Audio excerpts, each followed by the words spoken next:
Thank you.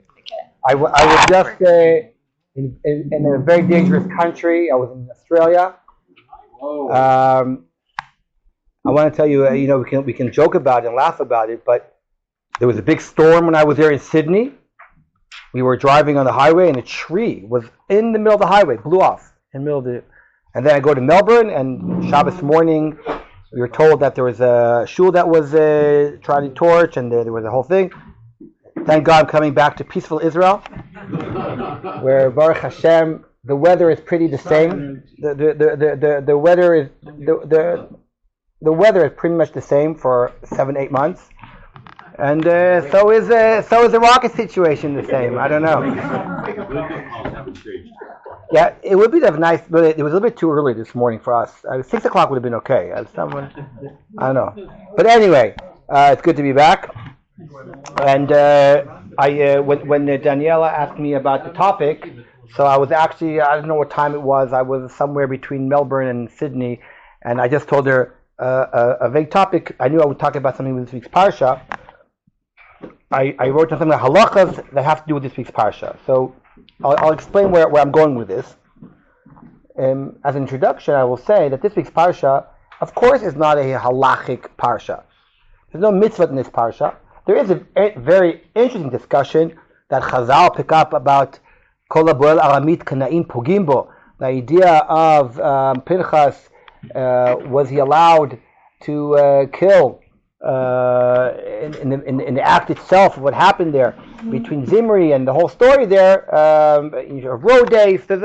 I'm not going to that topic at all. That's why I'm not going to explain it right now. We had a hear on that last week. Oh, Mitzvah, so you know everything about that. But that's last week. Well, it should be this week. Okay. Anyway, no. But the parsha itself has obviously no mitzvot. In fact, as people like to point out, this could be the only parsha in the Chumash that is happening without anyone's knowledge. And people like to point that out, that fact. There's no reason to think that Bnei Israel even knew about Balak or Bilam. It was all happening somewhere else while they were living their lives in the Midbar.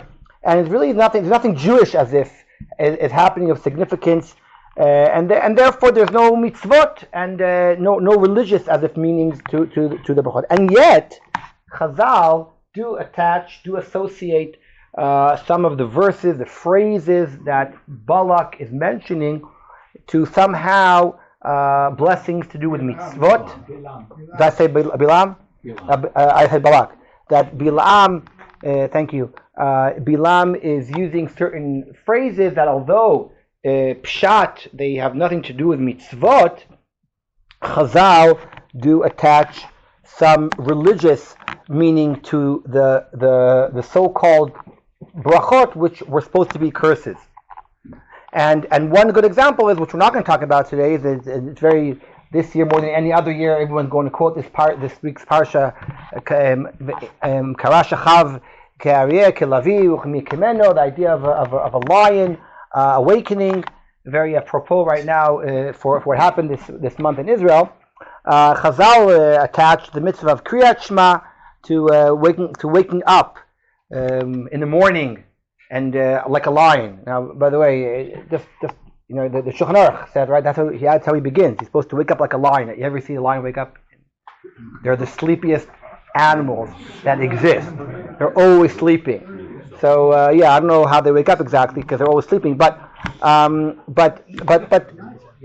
maybe at night, I don't know. But the idea of Kriyat Shema, Chazal associate to that pasuk. I want to discuss today another pasuk that we all know.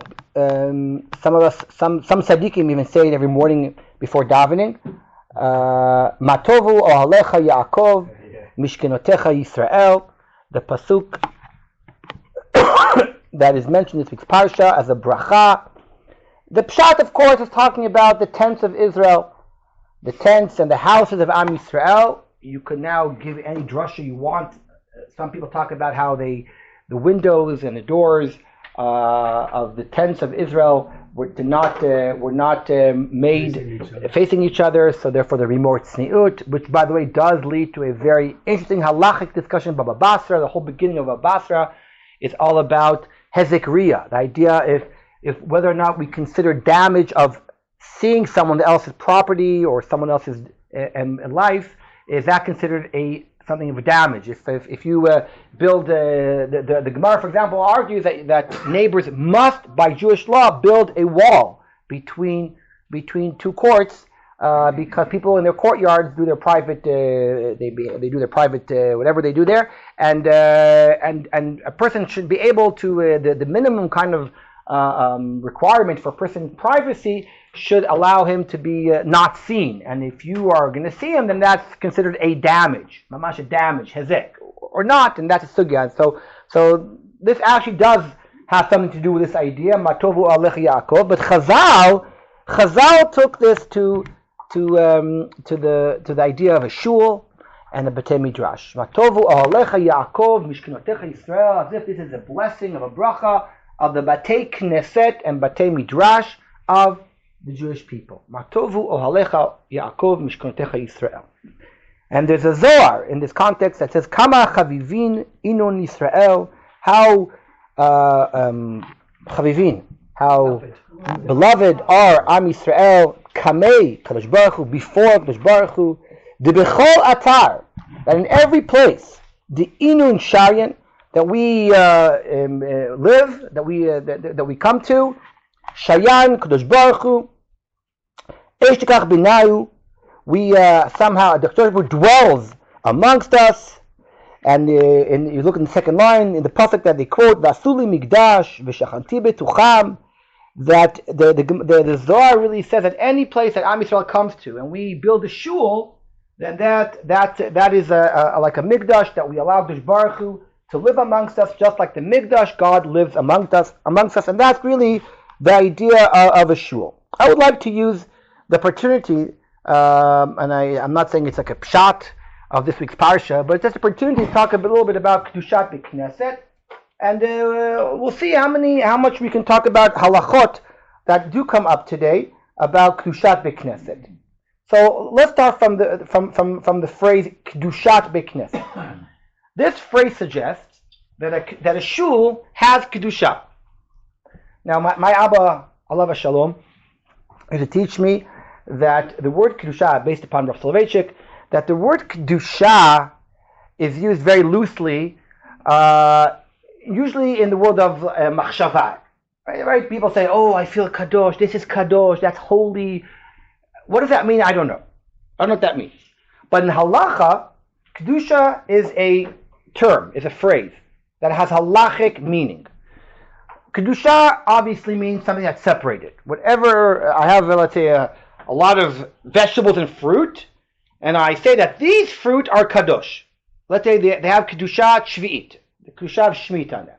What does that mean? That I have a lot of fruit, but these fruit are unique. They're different. They're separated from all other fruit, and they have kedusha because they are separate. What does that mean? They have kedusha.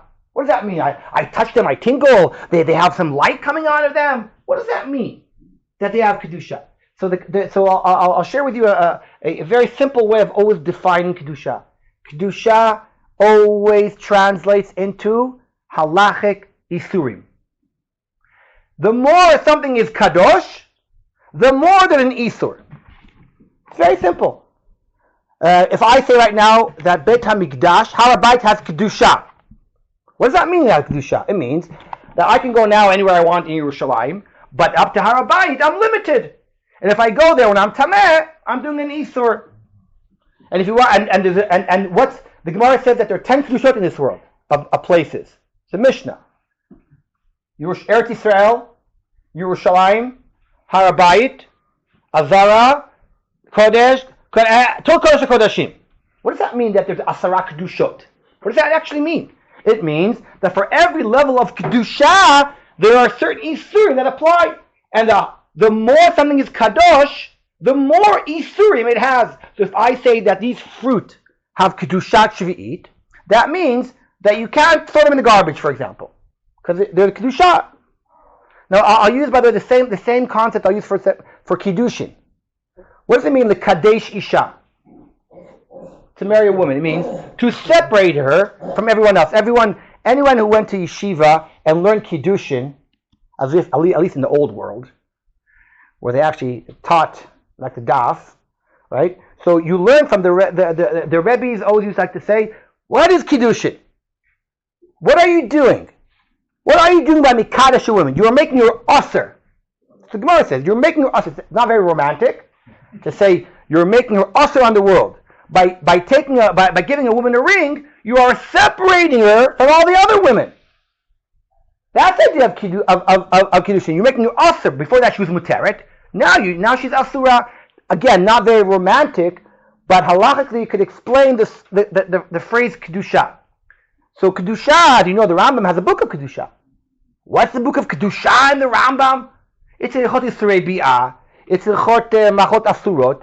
That Kedusha means Isurim. There are certain Isurim because we are separated, because we are different, because something is separated, because something is different, and set aside. The more is cut. So now let's go back to our concept. If that's true, what does it mean that a shul has Kedusha? What does it actually mean? Again, I feel all tingly when I go into a shul. That's leave for a Kabbalistic, mystical, theological class. For halachic purposes, what does it mean? So according to what we just said now, it's very simple what it means. It means that it's restricted. That you can't do anything, for example, that you want in a shul like you would somewhere else. There are certain restrictions that apply to a shul. And if we add what we just learned right now in the Zohar, that a shul Kedusha is similar to a Kedusha of a Bet Mikdash. Mikdash Me'at, as we talk about. So now we have to check, is that really true that a Kedusha of a shul is similar to a Kedusha of a Bet Mikdash? And if yes, in what way is it? And in what way it's not? So for that purpose, we have to add one more rule. You look at Kedusha from a negative aspect instead of looking at it as from a positive aspect. Sefer Torah's Kadosh, you say you're not allowed to burn it, you're not allowed to go. Look at it from the positive. So I hear it, but I don't mind right now doing that. Meaning, I hear what you're saying. It's a nice idea what you're saying. I agree with you, but for my purposes right now, I'm focusing on more on the Isurim because that's I'm looking at the halachic side of it. You're right. If you want to get positive, I would imagine that would be a different. You're right. I mean, I agree with you. You're right, but I'm not focusing on that right now. You're right. I'm just not focusing on that. So I have to add one more thing.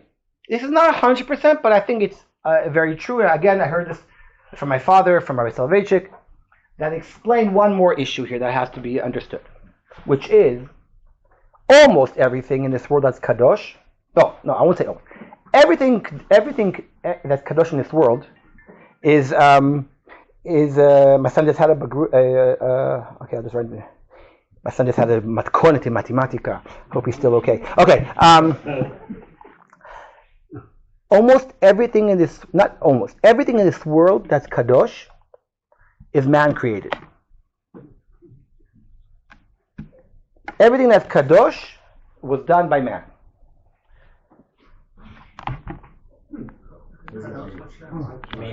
Kedushat Yom Tov is a good example.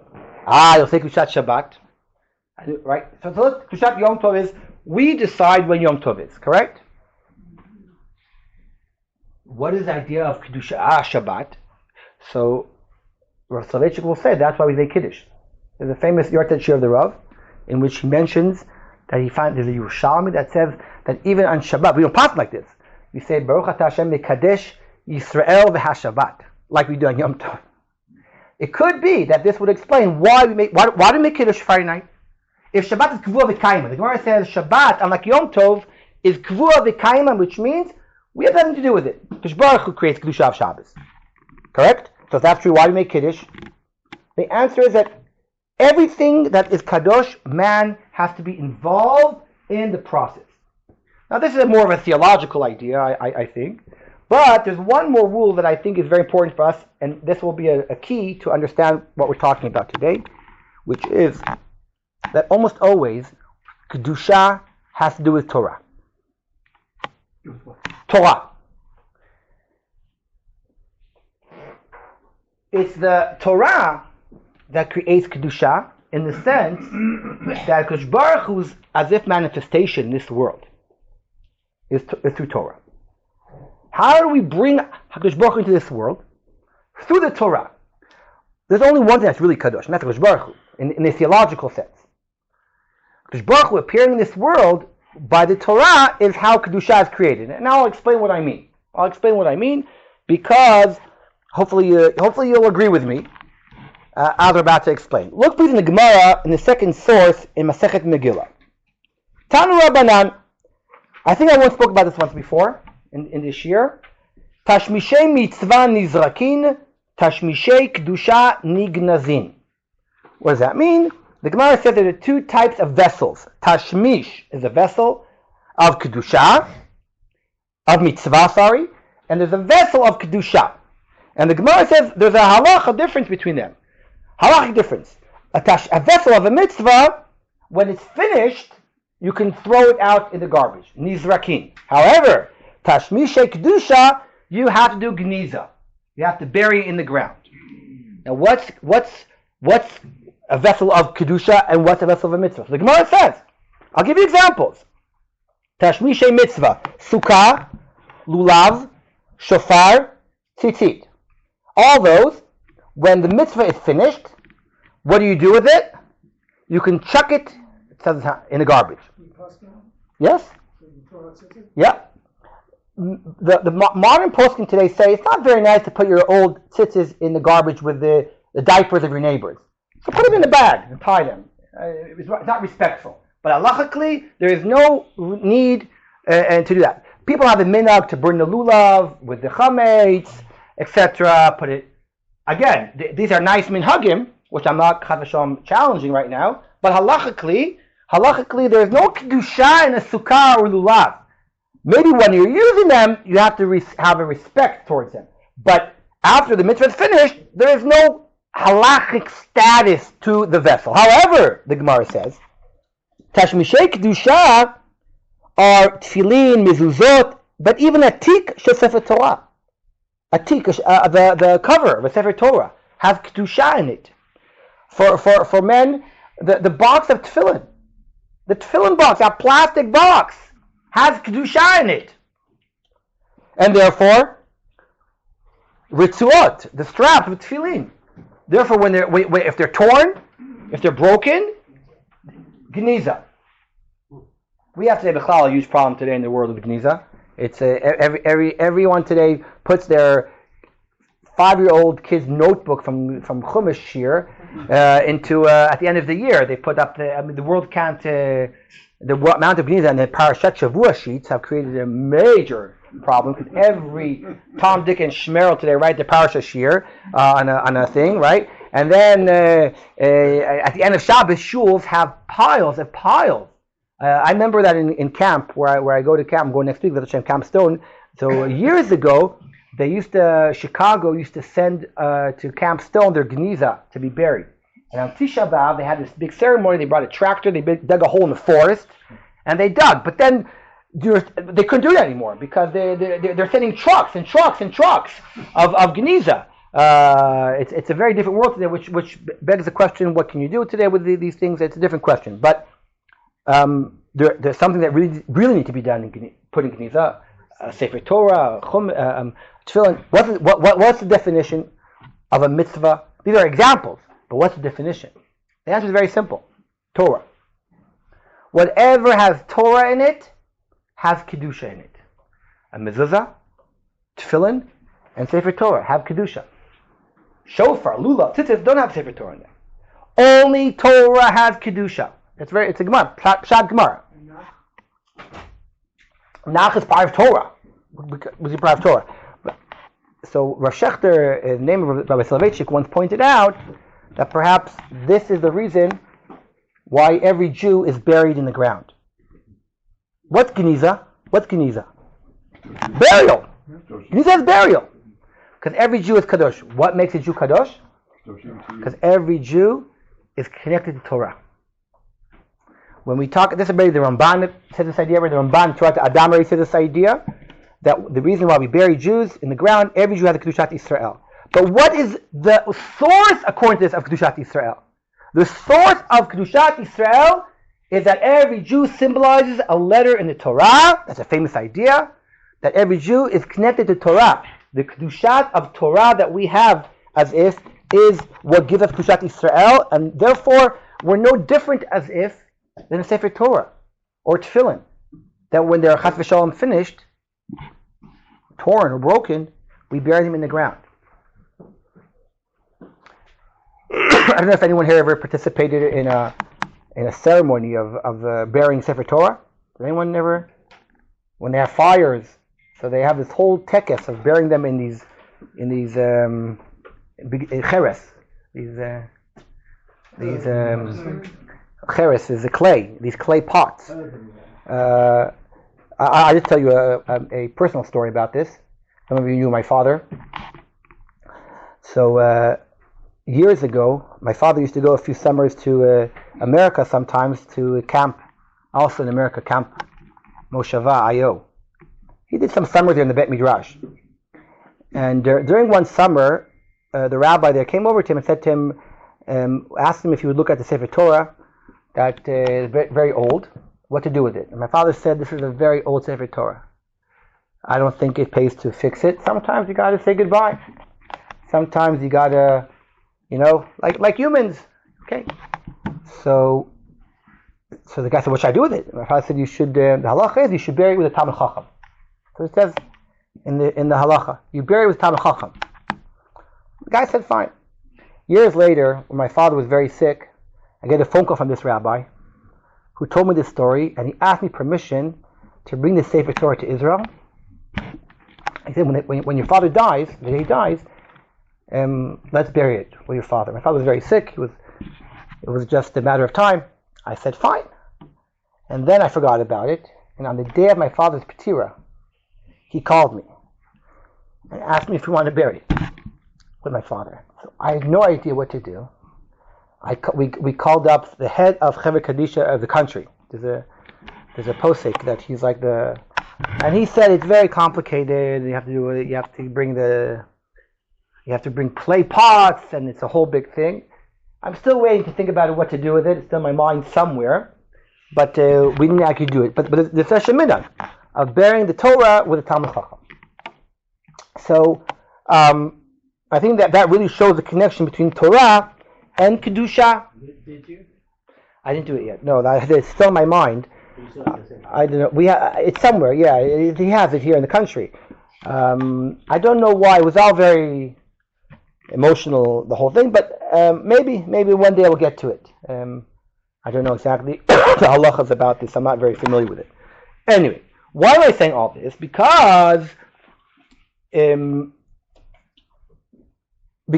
the question right now is, okay, so if we have halachic status of kedusha to certain vessels, so my question is, what is the status of kedushat b'knesset?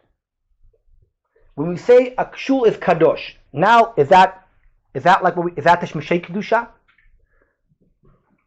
or is it shul more like tashmishei mitzvah? So this is a well-known machloket rishonim. 3 opinions in the rishonim. What is the halachic status of a shul? You'll see in front of you there's a Ran, the third source on the page. I'll read it together and then we'll translate. V'tiretz Ramban zichron livracha debeit hakneset asu oto ki tashmish mitzvah kisuka v'lulav shenizrakin le'achar mitzvatan ובזמן מצווה יש בהם קדושה של כבוד. The Ramban holds that the highest level of kedusha that we can associate with the shul is tashmish mitzvah, like tzitzit, shofar, lulav, which means that at the time that you're using the tashmish mitzvah, one has to show respect towards the vessel. You shouldn't have your tzitzit dragged on the floor. You shouldn't take your shofar and clean out your ear. I don't know, whatever. You should show any respect. So the respect towards a shul, while it's still functioning as a shul, should be a respect of kavod. And his example, for example, is why are their Chanukah has kedusha? Ooh, that's a very, very that's like a mistaken question. What's it called? It's a trick question. Why? Because we all say Hanerot halalu kodesh hem. So the Gemara said, kedusha? What kedusha does a candle have? So by the way, this is not our topic right now, but you should know that some Rishonim, there's a Balamor that says that the kedusha of the menorah is because it's the original menorah of the Beit Mikdash, which had kedusha. So it's as if kadosh because of that. But that's a different discussion right now. I think I spoke about that once before. Going back to this idea, we paskin that you shouldn't use the candles of the light of Hanukkah to do your to check money, to look at coins, right? You shouldn't check the coins. Why?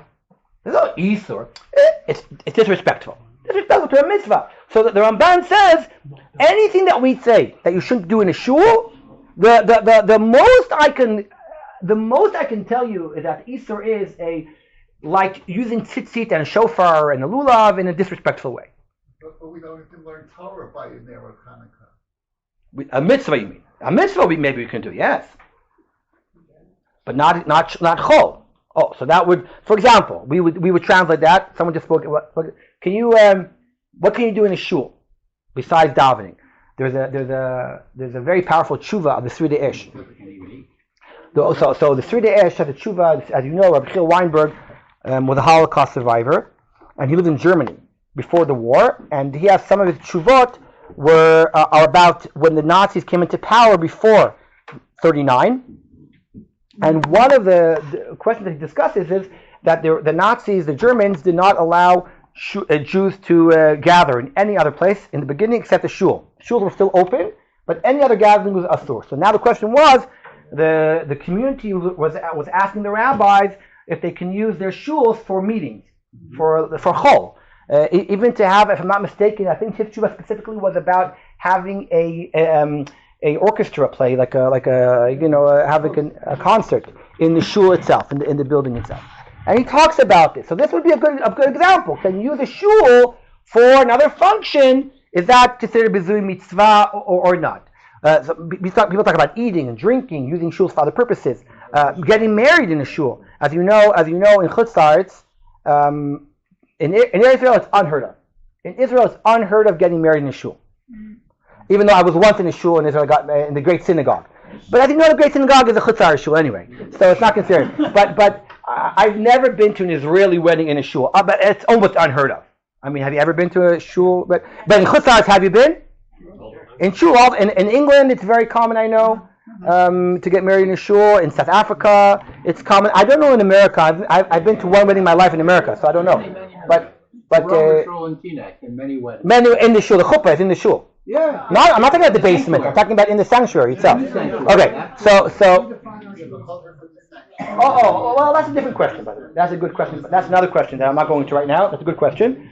But so these are very good questions, and these questions have to do with what we're discussing right now. What is that? So the Ramban says tashmish mitzvah. I would argue that perhaps, according to the Ramban, it might be easier to use a shul for what we just discussed. However, the Ran disagrees.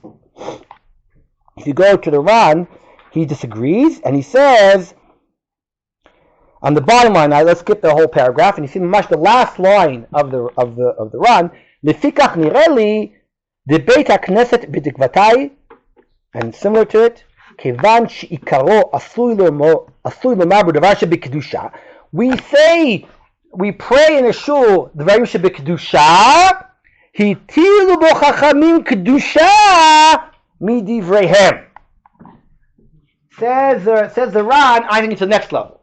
I think it has a status of shmish kedusha, but midirabana, meaning it's parallel to tefillin, to mezuzah, but on a derabanan level. Chachamim made the status of a shul similar to what we call tashmishe kedusha. That's what the Ran argues with the Ramban, which of course would mean a higher level. Perhaps the nafkamina, the result would be that we would limit certain more than the Ramban would, perhaps certain behavior patterns or things that we do in a shul. Letting little children run around in the shul. Yeah. Please, I don't want to go into that right now, if that's okay with you. I don't want any trouble right now, but thank you. That's my pet peeve. Yeah, okay.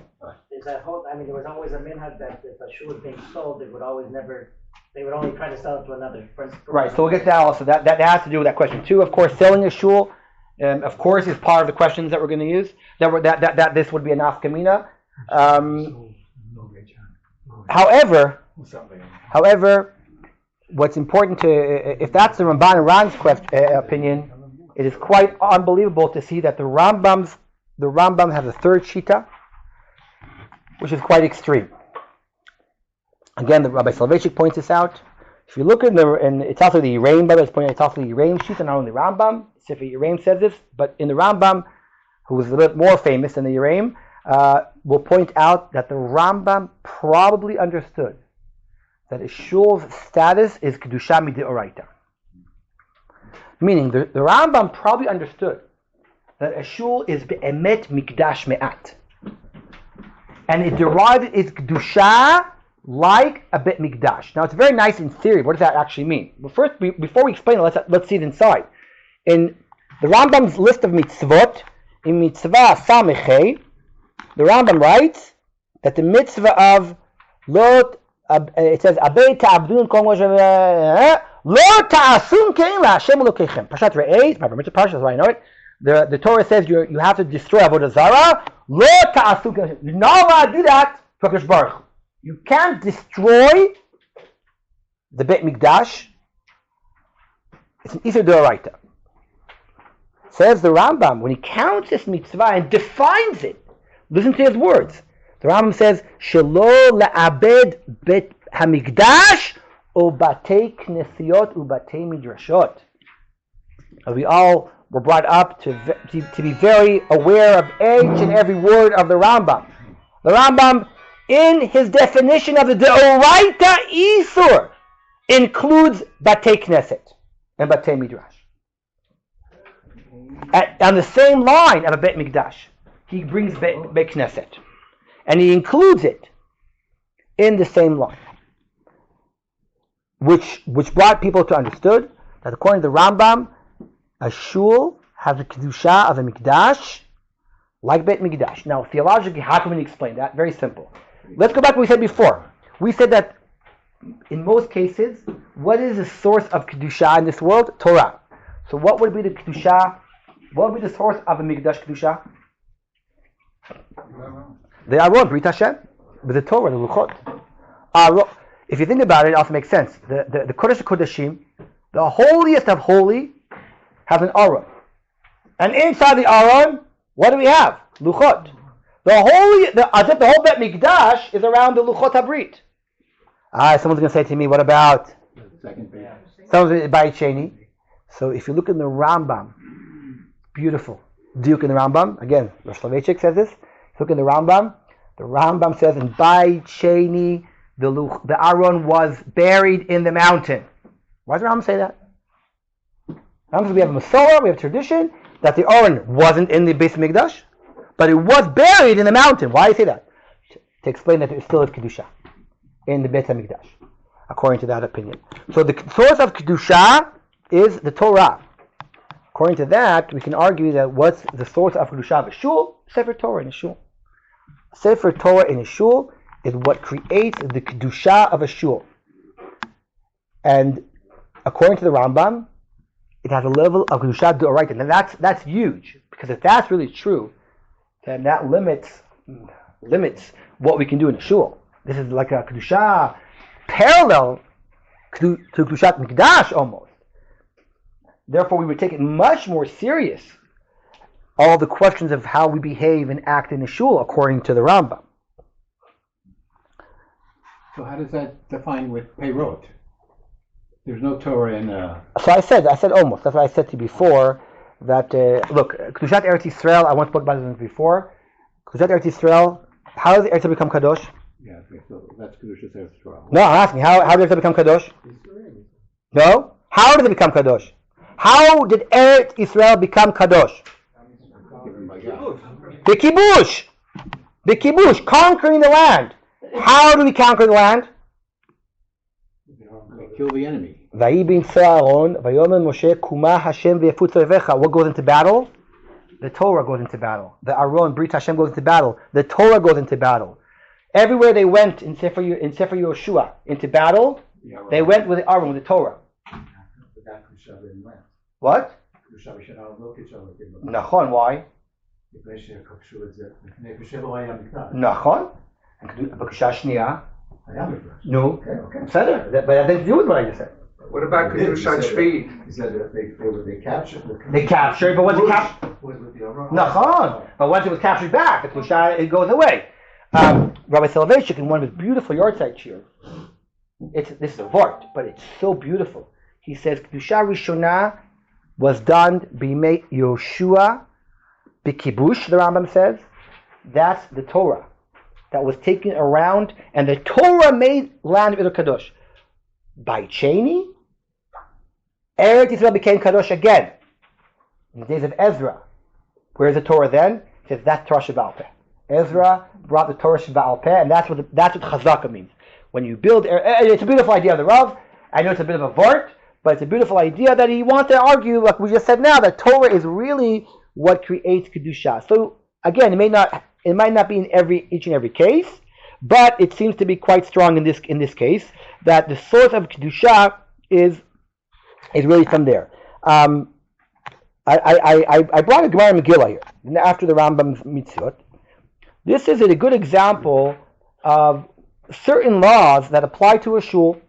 Amar Aviad, Beit HaKnesset Shechayv, a shul that's destroyed, you can't just do whatever you want there. Ein maspidim b'tocho, you don't make yulujis there. Ein mafshilin b'tocho chavalim. We don't use it for to make ropes as a place for work. Ve'ein posim mitzodot. We don't use it to hunt animals there. Ve'ein osim oto kapandria. What's kapandria? A shortcut. Shene'emar v'ashimoti et migdashchem.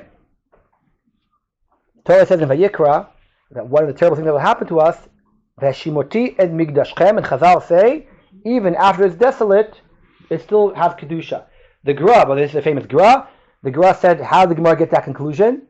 Because the Torah said, ve'et migdashchem ashomem. The Torah said first, v'ashimoti et migdashchem. After it's desolate, it's still called Migdash.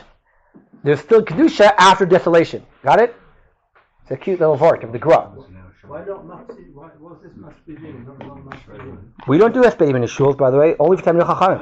I've heard that. So today, first of all, the minhag is only for Talmidei Chachamim, for famous. Usually we don't. Again, we lost some of this, and I'll soon. Okay, maybe I should say it here. So first of all, let me explain something that's very important. Halacha l'maaseh. The Gemara Megillah says, Atidin batei knisiyot beBavel, to make aliyah. The Gemara says that in the future all shuls in Bavel will make aliyah. And this is not just a nice vort, nice idea. It has halacha ramifications. It means that every shul in Chutz La'aretz was never built to be permanent. Every shul in Chutz La'aretz is built on a t'nai automatically that one day it will move to Israel. And therefore the kedusha of shuls in Chutz La'aretz is temporary, which creates huge halachas that were much easier to be lenient with selling shuls in Chutz La'aretz, and anything to do with shul in Chutz La'aretz is easier because by its default no shul in Chutz La'aretz is permanent. That's halacha that the Gemara says. So you can explain perhaps why in Chutz La'aretz people are a bit more lenient about this than perhaps in Eretz Yisrael. You know, when I was younger, I was a bit more.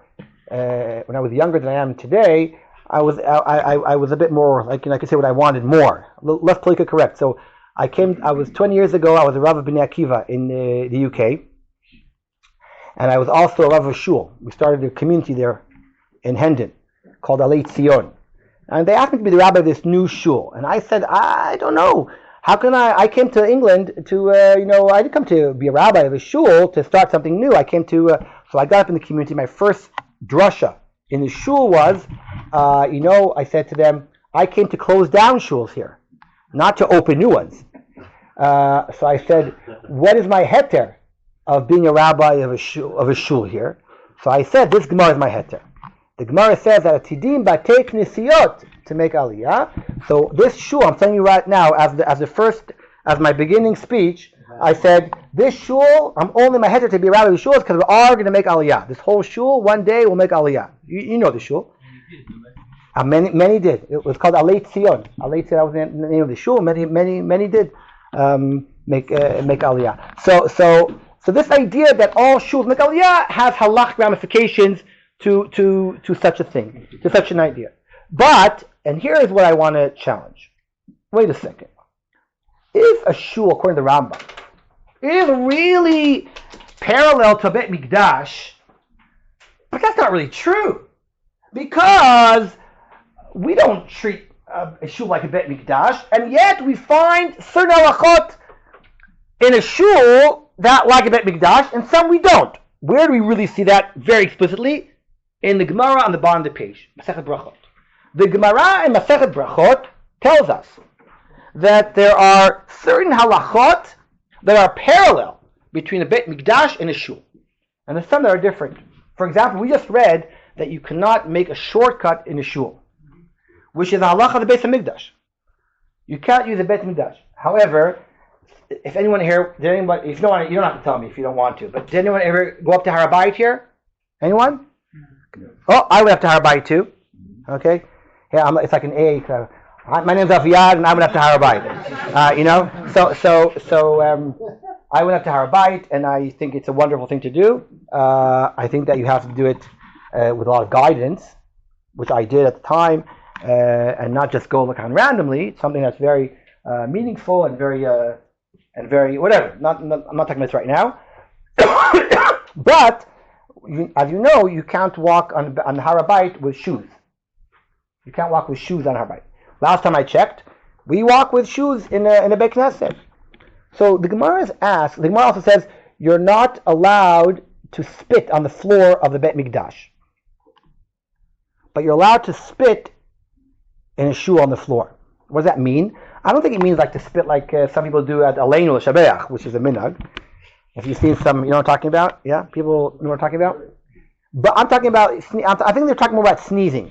They didn't. The tissue was invented recently, and until then, people used to sneeze. I don't know. They had something in their mouth. They use the floor. So especially if the floor is not paved or whatever, there's earth on the. You kick some earth on it. So the Gemara says that in the Beis HaMikdash you're not allowed to do that. If you have phlegm, you can't do that. In a shul you're allowed to do that, which some Jews till today are still continue that minhag to do it nowadays too. But the question the Gemara asks, why when it comes to kapandria, to a shortcut, Beit Mikdash and the shul are the same, but when it comes to spitting on the floor and wearing shoes, it's different. What's the criteria for when something is like a Beit Mikdash, the shul, and when it's not? So the Gemara has a beautiful answer. If you look on the next page, you'll see Ela Marava Ki Beito. Rava says, I'll tell you the difference. Whatever you would do in your house, in a person's home, you can do in a shul. Ma Beito Akapandria Kabit Inish. No one is going to allow the neighbors to use their house as a shortcut. So you can't use a shul as a shortcut. However, Arkikal Minal, spitting on the floor, apparently was a custom then to do it in your house. And wearing shoes, if you're not Canadian, look up English. People don't care if you walk around with shoes in your house. I find that always, by the way, in Canada, Canadians don't allow me to walk in their house with shoes. Exactly. Because of the snow and the mud. So you have to take off all the shoes. I have friends in Canada. You come to the house like a mosque. You take off your shoes outside and you walk barefoot. It's nice because there are rugs everywhere. But I think in the Far East also. In the Far East, I think Far East also, the minhag is not to walk in with shoes into people's homes. Anyway, I'm saying the Gemara didn't have that minhag. The Gemara said people do walk around with shoes in their own home, so you're allowed to walk in the shul. What is the Rav saying? So again, this shir today is all based on Rav Soloveitchik, by the way, from the beginning to the end. The Rav says something so beautiful. I really, really I want to share this idea because I think this is such a beautiful idea. The Rav says a shul has kedusha similar to a mikdash, because a shul is a small mikdash. However, there's a difference. The Beit Mikdash is God's home. The Beit Knesset is our home. When we go to the Beit Mikdash, We are visitors in a home of God's home. When we daven in shul, God is our visitor in our home. So we pray, but God visits us. There's a Gemara in Brachas that says, the Gemara says that if shul is a certain time and there's no minyan on time, they quote a pasuk in Mishayahu, Madua bati ve'en ish, karati ve'en oneh. There's Baruch Hu's complaining. You told me guys, minchas at 5. I'm here. God says I'm here at 5, and you shmerels are waking up at 5:02, 5:03. Madua bati ve'en ish. There's Baruch Hu's our visitor. He's coming to us. You know where you really see that? Friday night in shul, Chadodi, Nikrat Kala, Pnei Shabbat Kabbalah. We as if greet Hakadosh Baruch Hu. Mamash like a Chatan Kala. We greet Hakadosh Baruch Hu. Come to our house. So Rabbi is saying, listen, in the palace of the king, you can't walk around in your pajamas. But in your own home, you can walk a bit more freely. Whatever you would do as if in your own home, you're allowed to do in a shul. There is Kedusha in a shul. But it's different than Kedusha the Mikdash because the function is different. It's your home. And then the Rav says something brilliant. He says, the difference between a shul and a Mikdash is the same difference between Shabbos and Yom Tov. He says, on Yom Tov, there's a Kedushat Yom Tov in which we leave our homes and we go to Aliyah Regel, we go to the Beis HaMikdash. The Shulchan Aruch says, and by the way, this is our minute till today. When are you supposed to dress nicer? Shabbos or Yom Tov? People dress nicer for Yom Tov. People dress nicer for Yom Tov. Why?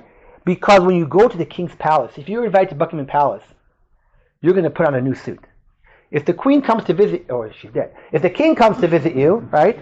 So the king comes to you. You can wear your shabby suit in your house. There's a difference if you're in your own kind of habitat. Is that the word? In your own kind of right. You're more relaxed. That's Shabbos. He says that's Shabbos. Kedushat Shabbat. That Yom Tov, however, is when we go to Hakadosh Baruch Hu's house. Shabbos, Hakadosh Baruch Hu comes to our house. Hakadosh Baruch Hu comes to us on Shabbos. Yom Tov, we go to him. So this idea really does explain that there is a similarity between Kedushat Bekneset, like Kedushat Mikdash. They come from the same source. However, there are certain differences between them. Between Kedusha B'Shul and Kedusha of Mikdash. Let's translate that first of all before we go into halacha. Let's translate that. What Shir is over at what time? 11. Because I don't give the Shir usually. 11:30. Okay, fine. 11:30. I have a Shir 11:45 in my yeshiva back. I have a Gemara Shir. So I better finish on time. So let's translate this in the most simple kind of. Before we go into halacha, let's just think about it. That a Bet Mikdash and Bet Knesset are the same. In other words, a Bet Knesset is supposed to copy a Bet Mikdash. It's supposed to be like a Bet Mikdash in so many ways. First of all, we all know Tefillah is Mekom Korbanot. Everyone knows that. Tefillah is like a korban. But it's much more than that.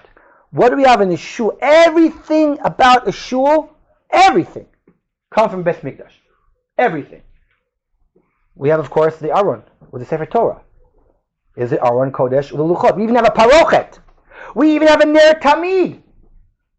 We have a Bima. What's a Bima supposed to be? Bima is a Mizbeach. I'll prove that to you. It's a great proof. On Hoshana Rabbah. What do we do on Hoshana Rabbah? On Sukkot every day. We go around the Mizbeach. Just like they went around the Bima 7 times. The Chatam Sofer that says, you know why we make a gomel? When do we make a gomel? What's that minute to make a gomel? When? You let out of prison? No. At what point do we do it, actually, to make the bracha? We get an aliyah at the temperature. Why? Why? Just make a gomel. Out of nowhere, make a gomel. What does that have to do with all the other Torah? Says the Chatam Sofer, it's because what is a gomel? Korban Toda. It's on the Mizbeach. So the gomel should be about the Mizbeach. There are a lot of proof that this. What's a Kohen? Who's a Kohen on our shul? The Chazan. The Shuvas of Rishonim. One of the most sensitive things in Judaism is how do you get rid of a Chazan? Besides shooting him. How do you fire a chazan? Can you fire a chazan? Is it possible? Right? So in the Rishonim, there's discussions about this. Do you think it's a new thing? No. So the comparison is to a Kohen. To remove a Kohen from his position in the Beis HaMikdash. That's the precedent in some tshuvas. Why? Because the Kohen is supposed to be the chazan that represents the people. Birkas Kohanim, of course, that we do in Tefillah comes from Beis HaMikdash. Ezrat Nashim. Here, I'll give you a secret. I know I'm being taped. I better be very careful. Where in Shulchan Aruch does it say that you have to have a woman's separation, a woman's gallery in a shul? Nowhere! Not the Shulchan Aruch, not the Ramah, not mentioned. There are simanim and simanim about how far we have to be from davening from excitement and urine or whatever. That simanim and seifim about this, but not one mention in Shulchan Aruch about having a mechitza in a shul. Not that I am chas v'shalom. No, I'm not chas v'shalom trying to take down the mechitza, but it is a very interesting fact why it's not mentioned. Very interesting. But put that aside. Where does it come from? This idea of having a mechitza. It's the only thing that we have in Judaism that requires a mechitza. According to Orthodox Judaism, our traditions are to put a mechitza up in a shul. Why? Because the Gemara Masechet Sukkah says that in the Beit HaMikdash, they separated the Ezrat Nashim and Ezrat Gvarim. So when we have, that's the only source, if I'm not mistaken, that we have the Gemara Sukkah, that because we imitate the Beit HaMikdash, so we also have a separation between men and women in the Beit Knesset. I'm sure. Have you ever read the book The Sanctity of a Synagogue? You ever read that book? It's a great read about this man in what state was it? Michigan? I don't remember which. That in the 50s the shul took down the mechitza, and he complained to the non-Jewish court that his rights were being and he got to the Supreme Court of that state, and the judge, this guy, had no idea what's going on here. So he asked who are the Jewish leaders at the time. So he wrote a letter to a guy called Soloveitchik, Cutler, and Feinstein. They told him those are the guys, and he asked them, is it true that according to Orthodox Judaism, one requires having a separation between men and women, and where does it come from? So they all answered, obviously, that you have to have it. These are the only sources that we have in the 20th century for where mechitza comes from and why it's important. It's fascinating because it's really fascinating discussion because you ask yourself, what was before the 20th century? No, in the sense that Rav Moshe Feinstein in the 20th century argued what is the height of a mechitza midoraita. He gives a shiur of 18 tefachim, which begs the question: why didn't anyone discuss this for hundreds of years before that? There's hardly any tshuvas about this before, if bichlal. But it's an interesting topic. But again, the idea of the mechitza, I think there's no doubt, comes from the Beit Mikdash, because everything we do, even but I'll give you another. Why do we light the menorah on Hanukkah in the Beit Knesset? We make a bracha because of Beit HaMikdash, according to some opinions in the Rishonim. So, and when we put it, nachon b'darom, we put it in the south. So there are many, many minhagim of how we build a shul. By the way, where do we face? Where do we face when we daven? We face the Beit HaMikdash. Face Beit HaMikdash. So really, what is a shul supposed to be? A shul is all about one thing. When a person davens in a shul, he is supposed to feel that he's standing in the Beit HaMikdash and he's sacrificing a korban.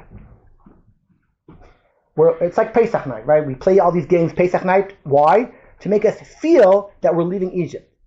We play games also as if. We build a shul to be like a Beit HaMikdash, to make us think that we're actually now in Yerushalayim, sacrificing a korban. That's the idea of what a shul is supposed to be. Mikdash me'at. So we have all these minhagim and traditions to remind us that we're actually sacrificing a korban. So, but I saw that Rabbi Weiss has a list as a result of this comparison. It's like 10 nafkaminas, halacha nafkaminas, halacha lemaise, from the comparison between a migdash and a shul. I'm not going through all this list right now, but I did bring here a discussion, for example, about eating in a shul, which I don't have time to go through right now. I apologize. I will say that Rav Moshe has a fascinating question. You look at the bottom of the page, Rav Moshe Feinstein had a tshuva about a eye-seeing dog, a sea-eyeing dog.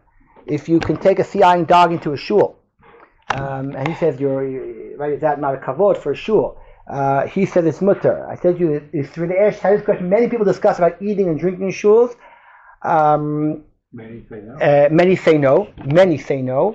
Like I said before, getting married in a shul, the Rav Soloveitchik was very much against. Rav Moshe Feinstein was against getting married in a shul. Social hall. So that a separate room is different, right? That's also to do that. But that's the sugya here about eating in a shul. Tosfot says that they ate in the side rooms because the Gemara talks about kiddush, as you know, in America more than in Israel. The minhag is to make kiddush in a shul. In Eretz Yisrael, we don't. Shulchan Aruch says you don't do it. Ramah says you do it. It's another one of those cases where minhag Eretz Yisrael has become like Shulchan Aruch. We don't. I haven't seen a shul in Israel making kiddush Friday night. Havdalah maybe, but Friday night they don't make kiddush. And in Chutz La'aretz, it's very custom to make kiddush. And then the question is, of course, who drinks from the wine against the little kids, the whole thing. Mm-hmm. So the Gemara talks about this, about Ein Kiddush El Makom Suda. So how can you make Kiddush in a shul? So the Gemara says you make Kiddush for the guests. But wait a second, where are the guests eating? They have to eat where they make Kiddush.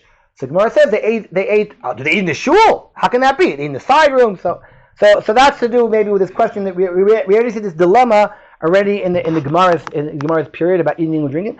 I'll say like this, that some shuls that were built with a condition, that like a t'nai, that they don't have real kedusha in them.